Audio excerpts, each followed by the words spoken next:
Hey everybody, welcome back. Today we're going to be talking about the new episode of the Real Housewives of Potomac, Season 7, Episode 16. So go get you a snack, a drink, get comfortable because this is starting now. Okay, you guys, so this trip to Mexico that the girls took was something else. Like, it was chaotic from Karen to Charrisse to Jacqueline and Mia. But now everybody's finally back home. So we begin the episode with small glimpses of the women in their personal lives. Like, for example, we see Wendy with her family, Candace practicing choreography, Mia with a friend. But the actual first scene of the episode is Robyn going to a dress shop for this wedding. I will say that I did see a bit more of excitement, at least compared to what she's been displaying up to this point. But it's literally going to be planned in less than a month, so I don't think like it's that special. And going with Robyn on this dress adventure is her bestie Giselle and Ashley. While Robyn tries on the dress, messy Ashley talks to Giselle about what happened when the girls hanged out that final night in Mexico. She mentioned how much Mia was admiring Wendy's physique. And the first thing that Giselle asks is if Wendy reciprocated. And just by that question, I knew this was going to turn into some sort of Portia situation because that's what Giselle does. And I'm sure she's dying to have Wendy be seen in that way. But it's confusing how you go from throwing a drink to someone and now you're lusting over them. So they suggest that maybe that's why Mia threw the drink. Maybe, there was some sexual frustration going on. As far as Robyn, she did try on some dresses. Some of them were nice. Ashley ends up leaving early, and Giselle says that she's definitely going to put a lot of sauce on that tea that Ashley just told her. And Giselle asks Robyn, first of all, why isn't her mom there? Which I also would like to know. That's really weird why her mom wouldn't be there. And then she mentions that they will definitely have a bachelorette party and they are going to the club for that party. Giselle does ask Robyn if there's anyone she doesn't want to invite. And she says that obviously Karen. That makes a lot of sense. But if you guys remember, Wendy and Robyn had already made up and hugged it out some episodes ago. But Robyn says that she didn't like how Wendy was laughing when Karen was telling the story about Juan in Mexico, which seems just so petty and bitter. Like, really, no invite over some giggles when Robyn was also giggling at Wendy having a drink thrown at her. Like, come on now. But the next scene is a very nice scene with Candace and her husband Chris, who are talking about the music video because they are going to have a reveal, like a little party. And they also talk about Mexico. Candace fills him in about what happened. And, it's really interesting that Candace is kind of very against what Karen did. So that was very interesting. It caught me off guard. But on the lighter positive side, they do talk about planning now. They really are hoping to finally be able to have a baby once some of these big projects that they have finish. So I am excited for them and I am rooting for them in that way. And then my favorites, Karen and Wendy, meet up at a restaurant. They talk about the circus of it all that happened in Mexico. As far as that picture that Robyn showed last week, Karen says that she will not address it because it's fake. And Wendy actually didn't see the picture because when Robyn was swinging her phone, showing everybody the picture, she showed everybody but Wendy and Karen. So she was already being kind of shady to Wendy in the table already. And while they're in this lunch, Ashley FaceTimes Karen. And Ashley says that there is a group chat for Robyn's bachelorette party and everybody seems to be there except Karen and Wendy.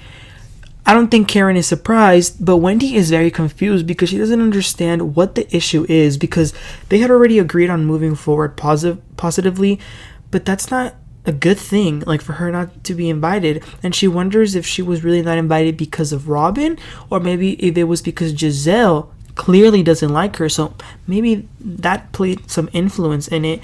And I really did feel bad for Wendy because nobody likes to be excluded, that sucks. And then moving along, after that, Giselle goes to Mia's house supposedly to plan the party, but she really just wanted to know about the last night in Mexico and about the high flirtation that Mia was doing to Wendy. And Giselle this is the crazy part. She's already telling people that they might have done something together.